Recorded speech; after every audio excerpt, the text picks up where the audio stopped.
Well, there we have it, guys. The final game of round one of the Six Nations is over. 29 points to 24. What a fantastic game. What a great opening round to the Six Nations we've had. This might be the best opening round to a Six Nations ever? I don't know. All three games have been absolutely fantastic to watch. As we do in these match reports, of course, we'll be going over the main highlights, the scores, some stats, and my thoughts for everything that happened in the first half, and then doing the same to see how we got to that quite incredibly close full-time score, and could have even been a little bit closer. If you enjoy this style of content, make sure to like the video and subscribe to the channel, because there's going to be a bunch more videos about the Six Nations coming out over the next few weeks. Right then, starting out with the first half then, a beautiful day over there in Italy, Stadio Olimpico, absolutely beautiful, sunshiny weather. Italy playing in their new kits, looking very sleek, liking the look of that. Haven't actually seen that one yet. Of course, didn't want to have both teams play in blue. France were the ones who got off to the better start in this game, though. They had the chance for an early try, was really opening up. We saw Thomas Ramos getting down that right wing, really opening up Italy. It was one of the issues in this first half, actually. Italy just being a little bit too narrow, really opening up those wings. Ramos running down that right wing, got the pass inside to Damien Penaud, and you think, for all accounts, that's going to be a try.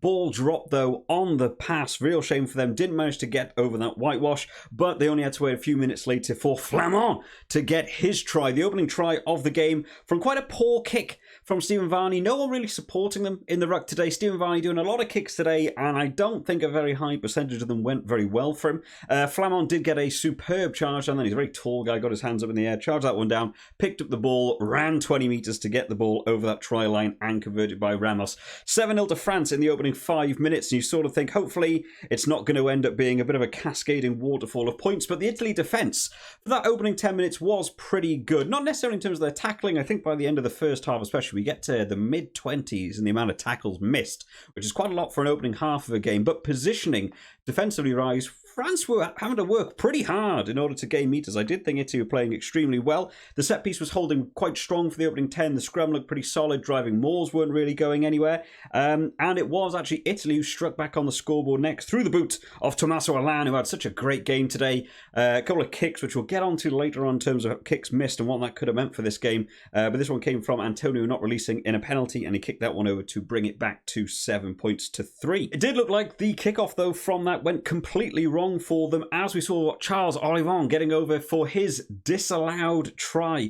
Straight from the kickoff, Italy tried to play it out as opposed to a normal standard exit. Maybe that charge down earlier sort of threw them a bit. France managed to collect it. They went through the hands, and Charles Olivon went over. We went back to the TMO, and they decided his hands were underneath the ball when he placed it on the ground. What a horrible way to have a try disallowed, but looking at it, I probably agree it was correct. But what a shame for him not managing to get over that try line. They only had to wait 5 minutes, though, for those points to get added back onto the scoreboard. France had a scrum and managed to get a fantastic penalty from that scrum. Antonio having a really good day for him in terms of the scrummaging, managing to drive back against that Italy scrum. We see it wheel around. They get the penalty. They kick up the field. They spread it out wide. Get the crossfield kick from Ntamack. Looks like it's going to go to Damien Penaud. There's a bit of a collision in midair. The ball bounces down, and Thomas Ramos puts it over the line for his try. Thomas Ramos not unfortunately getting his own conversion, though. He's one of those sorts of players that either gets 100% of conversions or about 50%. So unfortunately missing that one. It was quite a difficult kick for him, to be fair. But France extended that lead to 12-3. Italy again, though, biting back only 3 minutes later, getting a penalty for themselves. Ficou offside. France's defence looking rather sporadic. They were looking quite good on attack and actually moving forwards, but on the defensive side, considering people like Sean Edwards and their defensive coaching staff now, France seemed to be just sort of all over the place in terms of the defence. When they were going backwards, there was no real set line. They were looking almost in like a bit of a zigzag formation. A lot of people getting caught offside. A lot of breakdowns not going very well for them in that opening half. I think they won't be too happy with how that defence went in that first half of them. But Tommaso Allan managing to convert that one as well, brought Italy back within 6 points. It was, however, in the 27th minute where I really felt this game was going to begin to get away from Italy. Dumortier getting a try on his debut. Again, sort of similar to what we've seen in the previous tries. France on the rapid attack. They were trying to play fast today. The offloading, the speed recycling from the back of the ruck. They wanted to play at high tempo. Italy matched it a lot. But the big counter to this was the fact that the Italy line was just getting narrowed down every time, every single time they've got pulled in. Wingers being left isolated again. Another fantastic crossfield kick from Entomac. Weighted both of them beautifully in this game today. Straight into the hands of Demortier, who runs it over for his try, successfully converted by Ramos as well. But this one it felt a bit unnecessary. There was 2 Italian cover players there who just weren't in position. They weren't marking anyone. They weren't near him.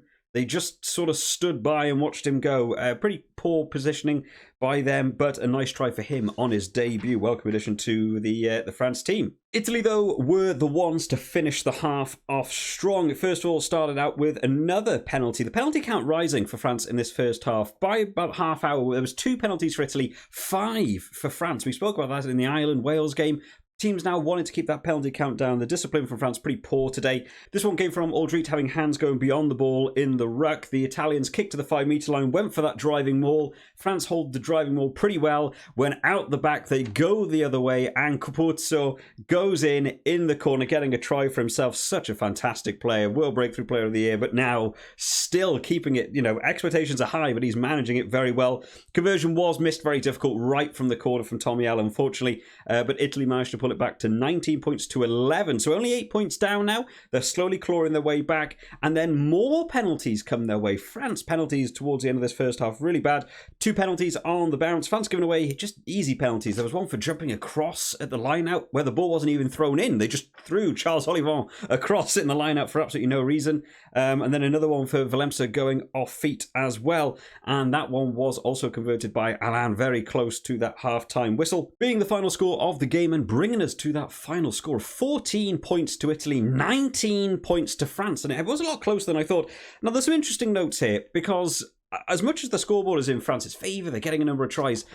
I really don't think France will be happy with that. Might be a bit of a hot take. I don't think they'll be happy with that first half performance at all. In terms of notes, I said Italy are holding on well, making the most of every opportunity. They're scoring points every time they go up the field. France are winning and they feel more in control of the game, but everything feels rather sporadic. They're more reacting to things rather than organising things. And then they're sort of ruining their own game through their own discipline and just allowing Italy to sort of keep themselves in it. And it sort of feels like, looking back at that first half, how much of that was really down to France creating a situation compared to Italy, having things go wrong. The Flamand try was a charge down, good work from him, but it was a pretty rubbish kick from Stephen Varney. So that was a negative for them. The crossfield kick was a bit of a bounce between 2 players, happened to bounce in the way of Ramos and, managed to get it down. It was quite a fingertips try. More well worked, but again, Italy just cutting inside. It was more they didn't have a player in a great position for that one. And then sort of the same again, Demortier's try. 2 players just not in position for Italy, allowing an easy try. So the technical skills are there for France, and France are getting the tries. But it feels a lot more like Italy just weren't quite up to the standard to be able to stop them more than France were really sort of working those tries over. In terms of some stats at the end of this first half, taken from the official Sage stats that were going on, 53% possession to Italy. Actually quite surprised me. I really felt like France were dominant for a bit more of that game. I thought they would have had more possession. Territory, though, going away of France, 56% to France, 44% to Italy. Number of penalties. Now, here's a sign for things to come in this game. Number of penalties in that first half. Italy 2, France 9. And we talk about, the international standard, 10, 8 is the new talking point. 8 by the end of the final whistle. 9 at half-time for France. Sean Edwards really losing his mind, let alone what Fabien Galtier be getting up to over there. Tackles made, 62 to Italy, 76 to France, but number of tackles missed, France 5, Italy 24, and that's one of the big ones for me. The amount of offloads that were coming from France really allowing them to get going forwards, along with how many tackles were getting missed by Italy in that first half, was what was really allowing France to gain a lot of momentum in that first half. So going in at half-time, Italy needed to have a bit of a talk, settle themselves down, because this game very much up for grabs. On to the second half then, and I'm assuming Fabien Galtier had a pretty strong word with France at half-time. The opening 10, entirely France, to be honest. 40 through 50 minutes, just all France attack. Italy just could not escape their own 22 every time they were trying to kick out. Rather than going for the box kick exit, they kept trying to do this technique of passing it back to Alain to try and kick out.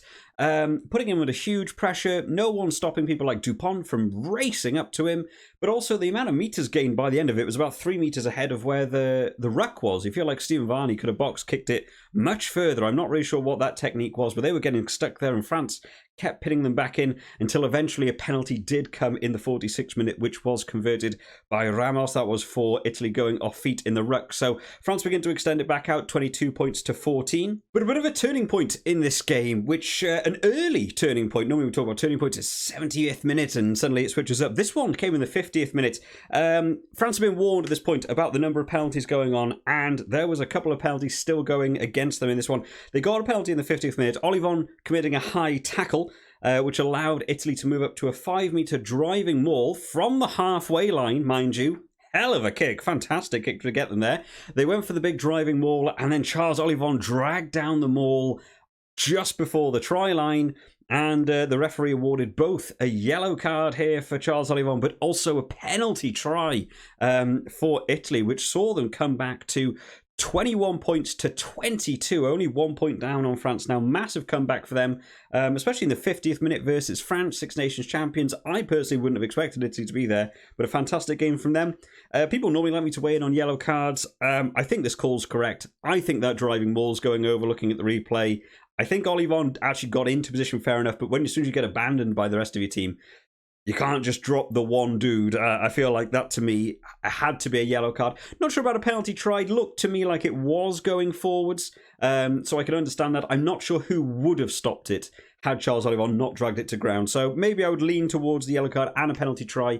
Normally, I'm not a fan of giving both a yellow card and a penalty try. I normally either like it to be one or the other, but they went for both of them in this game. Now, that puts France on a bit of a back foot. 1 point in the lead, 14 men on the field, and from the kickoff they had a good positioning, though. They got up to the Italian 5-meter line, but a huge line-out steal from Federico Ruzza, again playing extremely well. Might be in a team of the week. We'll have to see on Monday when that video comes out, because I think he's going to be another one to watch. This Six Nations doing so well in this one. Stealing that one back and managing to allow Italy to clear. France had to have a bit of a shift up. France did have a penalty in the 57th minute, but it was missed by Ramos again. The kicking percentage not up to scratch today, didn't allow them to extend that scoreboard out.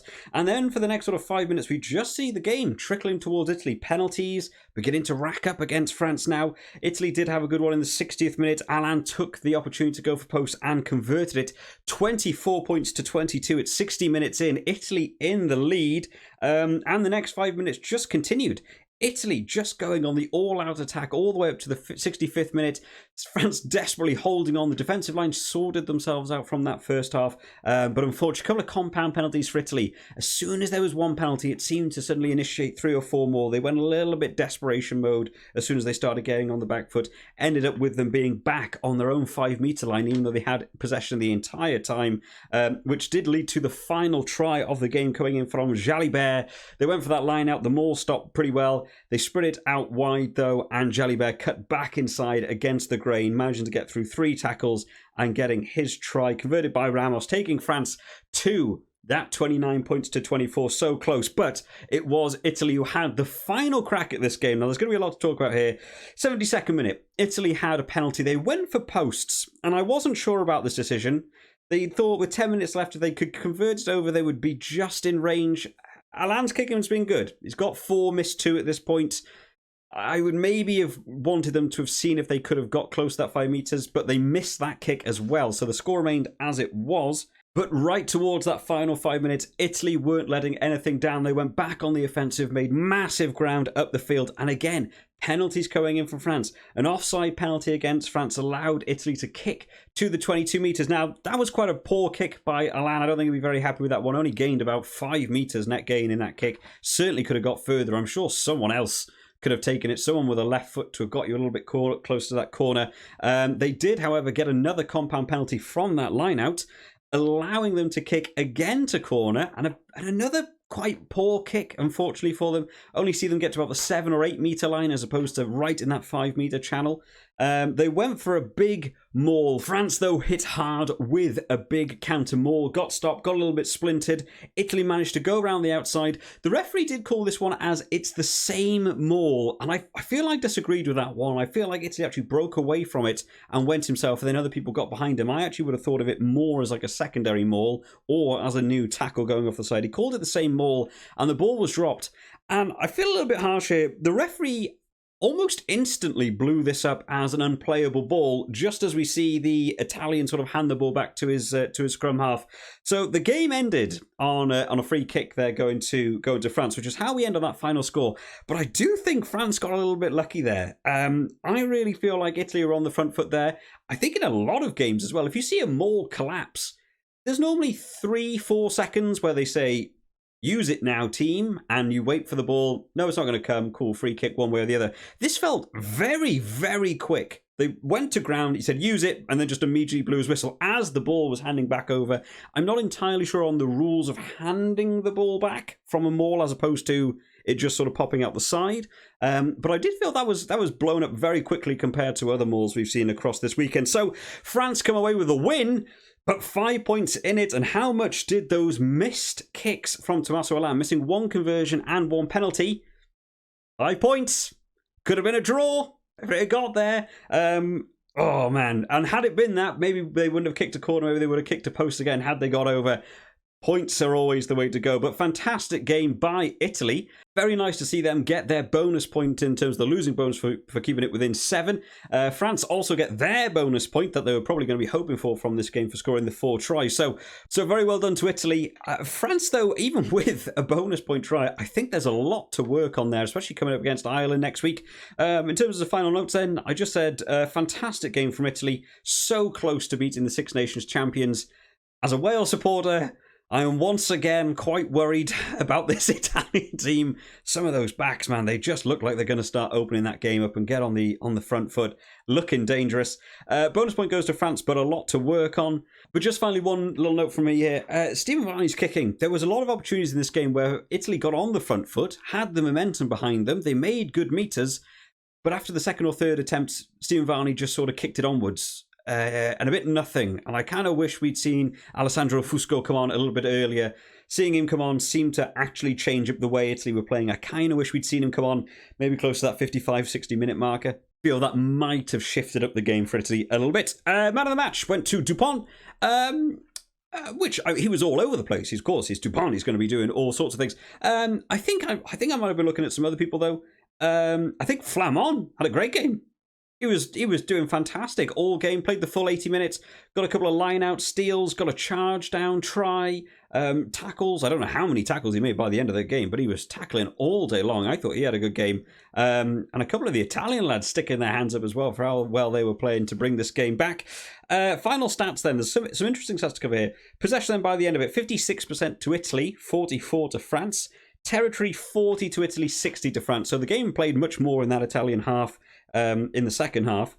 Missed tackles, an interesting one. The missed tackle ratio, 35 for Italy, 13 for France. So France, again, keeping that missed tackle amount low, but Italy, quite an improvement there. 24 missed tackles in the first half, 35 by the end of the game. So they cut their missed tackles down by half for that second half. So the defence obviously showing a big improvement in that second half. Number of penalties conceded. I couldn't believe this was the actual stat from Sage. 7 penalties to Italy, 18 to France. Man, can you imagine doing that against a team like Ireland next week? That could be a big point score for Ireland if you let them do that. Just another point here. Entries into the 22. 6 for Italy, 13 to France. And, that's quite astonishing. 6 entries into the 22, they got 24 points. Double the amount of entries to the 22 and only scoring 5 more. I think there's a lot to work on for France. I think Italy will actually have a lot to take away from that game. I think they'll almost be a bit unhappy to have not been able to take that game. I think they had the opportunity, but just the power of France, just working their way through the forwards, just making the most of it. But fantastic game. Congratulations to France for winning the final game of the Six Nations Round 1. I hope you've all enjoyed this one today, guys. I will see you all next time. Bye-bye.